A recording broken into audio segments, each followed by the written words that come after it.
तो गोवा में ब्रिक्स का शिखर सम्मेलन कल से शुरू होगा और हमारा आज का जो बड़ा सवाल है और आज की जो चर्चा है वो इसी विषय से जुड़ी हुई है। हमारा आज का बड़ा सवाल है वैश्विक चुनौतियों से मुकाबला करने के लिए 8वें ब्रिक्स शिखर सम्मेलन से क्या उम्मीदें हैं, ये हमारा आज का सवाल है। और चर्चा करने के लिए हमारे साथ केवी प्रसाद साहब हैं जो कि एसोसिएट एडिटर हैं द ट्रिब्यून के। बहुत बहुत शुक्रिया केवी प्रसाद जी। केवी प्रसाद जी, ब्रिक्स की अगर बात करें तो जाहिर तौर पे पिछले कुछ सालों में ब्रिक्स ने जो तमाम वैश्विक मंच हैं उसमें अपनी जगह बनाई है, एक क्रेडिबल ताकत के रूप में दिखा है।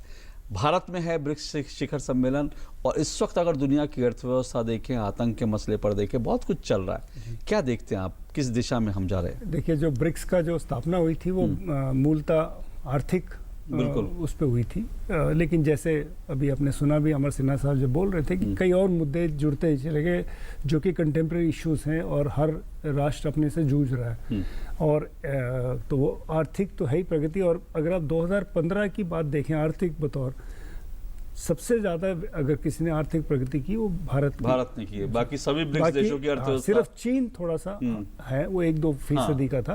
तो भारत और चीन के अलावा बाकी सबकी आर्थिक प्रगति तो हुई नहीं, वो बल्कि स्थिरता भी नहीं थी और नीचे चली गई थी। कई जगह करप्शन के मामले भी सामने आए, वो मतलब अलग अलग है। जैसे रूस के साथ देखें तो तेल का संकट, जो उनके तेल को लेकर जो पूरी समस्या रही और उनकी जो एनर्जी क्राइसिस, एनर्जी को लेकर जो पूरे एक विश्व में एक अलग किस्म से राजनीति हो रही है, उसको लेकर यूक्रेन का, मतलब अलग अलग मुद्दे जुड़ गए थे उसके साथ।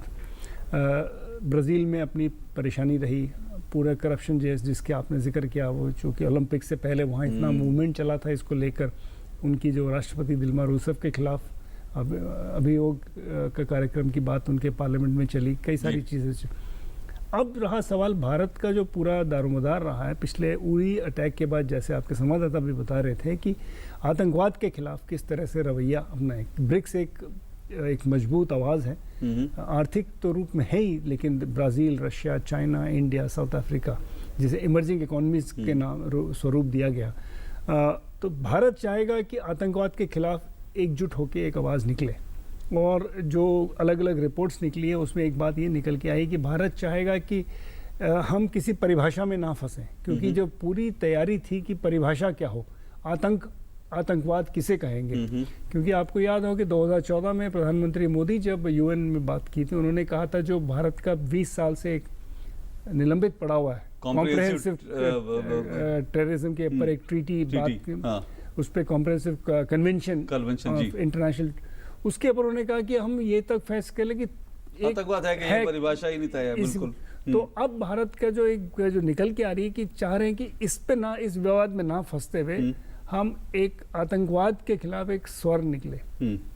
अब सवाल एक ही आता है कि भारत पीछे जो है पाकिस्तान के साथ जो हमारा समस्या बढ़ती गई और उरी के बाद जो हुआ, चीन का क्या रवैया रहेगा। बिल्कुल, चीन को कहा जाता है अजहर मसूद को लेकर के और बाकी चीजों को लेकर के अलावा चीन जो कहा जाता है कि ऑल वेदर फ्रेंड है पाकिस्तान का, हर मौसम में वो साथ खड़ा रहता है। और चीन की इस वक्त सबसे बड़ी बात है वो $46 बिलियन का जो एक आर्थिक गलियारा बना रहे हैं जो कि चल रहा है, वो ऐसे इलाकों से जाता है जहाँ की आतंकवाद का साया पाकिस्तान की तरफ से निकलता है। तो ये सब समस्याएं हैं, लेकिन चीन जैसे आपने मसूद अजहर को लेकर उनका जो रवैया रहा है, हालांकि चीन ने उरी के बाद ज़्यादा ऐसी कोई बात नहीं की कि पाकिस्तान को बड़ा कोई फ़ायदा मिले।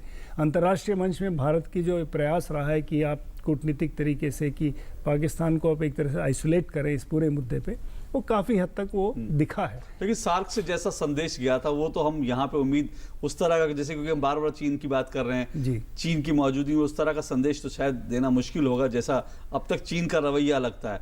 पर वही मैं कह रहा हूँ कि जब हम गोवा डिक्लेरेशन की बात करते हैं, एक्शन प्लान की बात करते हैं, तो उसमें आपको क्या लगता है कि भारत किस हद तक जो है, आपने कहा परिभाषा में नहीं, लेकिन अपना मैसेज जो है देने में कोशिश तो देखिए, यही एक कूटनीति और नेताओं के बीच जब बातचीत होगी क्या निकल के आएगा, कोशिश रहेगी भारत की तरफ से। लेकिन जो सबसे बड़ी शंका लगती है लोगों को ये आज भी कि चीन का क्या रवैया रहेगा इसमें, क्योंकि चीन इसमें एक शक्तिशाली राष्ट्र है। पूरे अगर आप अर्थव्यवस्था के तौर पे देखें तो सबसे विकसित चीन है आर्थिक मामलों में, देखा जाए ब्रिक्स देशों में। तो बाकी सब, आपको याद हो कि जब आर्थिक बैंक AIBB, ऑल इंडिया, वो जो एक इन्वेस्टमेंट बैंक जब बनाया गया था, चीन ने अगर $41 बिलियन दिए तो बाकी 3 रशिया, इंडिया, साउथ वो ब्रिक्स के, उन्होंने 18 बिलियन दिए और साउथ अफ्रीका ने 5 बिलियन। तो जिस तरह का कंट्रीब्यूशन भी देखिए तो दिखाता है। और आज जो खबर आई है कि चीन के राष्ट्रपति बांग्लादेश गए, रास्ते में $24 बिलियन का उन्होंने ऋण माफ़ कर दिया। जो तो हम जब भारत के प्रधानमंत्री गए थे $2 मिलियन या $2 बिलियन का लाइन ऑफ क्रेडिट अनाउंस कर गए कि हम आर्थिक आपको देंगे ईजी टर्म्स पे। तो ये इतना बड़ा गैप है आर्थिक, जैसे मैंने कहा कि ब्रिक्स मूलतः एक आर्थिक मसलों के लिए हाँ। बाकी सब चीज़ जुड़ी हैं। तो भारत का ये प्रयास रहेगा कि आतंकवाद के खिलाफ जो कि पूरा माहौल बनाया है हाँ। और सार्क की बात कही, और सार्क के साथ जैसे आपने सुना भी है बिम्स्टेक जुड़ गया है और काफ़ी सारे राष्ट्र जो कि सार्क में हैं वो बिम्स्टेक में भी। एक नया डायमेंशन है इसका ये। लेकिन कुल मिलाकर हम जाहिर तौर पर आतंकवाद के ऊपर तो भारत की कोशिश होगी, लेकिन जैसा हम बार बार बात कर रहे हैं मूलतः तो मंच वैश्विक आर्थिक मसलों के लिए है। तो आर्थिक रूप से आपको लगता है कि वो जो मसले दुनिया के सामने हैं उसमें ब्रिक्स देशों की भूमिका क्या हो सकती है? किस तरह से आपसी सहयोग बढ़ा करके एक दूसरे की मदद कर सकते हैं? उस संबंध में क्या विकल्प है? देखिए, सबसे बड़ी जो समस्या रहती है इंफ्रास्ट्रक्चर की। जब तक तेज़ी से विकसित नहीं होंगे, इंफ्रास्ट्रक्चर नहीं बनेगा, तो आर्थिक प्रगति के लिए एक तरह से वो अड़चन आता है। ये इन्वेस्टमेंट बैंक जो बनाया गया है और आप जो न्यू डेवलपमेंट बैंक की बात की जा रही है, वो इसीलिए है कि आर्थिक प्रगति के लिए मूलतः जो परेशानियां हैं, पैसा नहीं है। क्योंकि जो IMF, वर्ल्ड बैंक, जो ब्रेटन वुड्स इंस्टीट्यूशंस कहे जाते हैं, उनका एक वेस्टर्न कंस्ट्रक्ट रहता है कि भाई पश्चिमी नज़रिए से हर चीज़ देखते हैं। हमारी समस्याएं अलग हैं, एक ग्रोइंग इकोनॉमी की समस्याएं अलग हैं, एक दूसरे को समझते हैं, आप परेशानियाँ समझते हैं। लेकिन चूंकि आर्थिक मंदी, आर्थिक प्रगति पिछले कुछ दिनों में कम हुई है, भारत को छोड़ के बाकी सब, तो एक समस्या सबके सामने खड़ी है, कैसे उसमें तेज़ी लाएं, कैसे विकास की धारा जो है रुके ना, निरंतर उसमें तेज़ी पकड़े। ये सब समस्याएं पे नेता लोग अपना ध्यान आकर्षित भी करेंगे और कैसे इस पे निवारण हो, इस पे कोई ठोस, जो कि शेरपास की मीटिंग हो रही है वो भी इसीलिए हो रही है कि भाई आप कोई ठोस मसौदा तैयार करें ताकि गोवा डिक्लेरेशन से निकल के आए।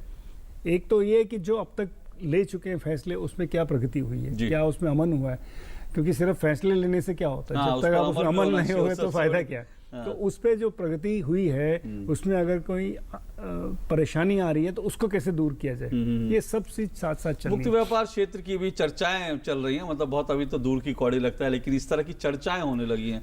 आपको लगता है कि ये एक दूर का विकल्प हो सकता है? विकल्प तो होना चाहिए, क्योंकि देखिए सबसे बड़ी बात है कि पश्चिमी राष्ट्र जो है वो ये कहते हैं जी हम तो खपत करते हैं, जो चीन से निर्यात होती है, आयात होती है, उस पर हम खपत, तो वो कंसेप्ट जो है कि भाई आप ही कंज्यूमर हैं, तो वो चीज़ चेंज कर रहे हैं। चीन ने ये कोशिश की है पिछले 2-3 साल में कि डोमेस्टिक कंजम्पशन को बढ़ाया जाए। भारत के सामने इतनी समस्या नहीं है कंजम्पशन की, हमारा कंजम्पशन भी रहा है हमारे साथ।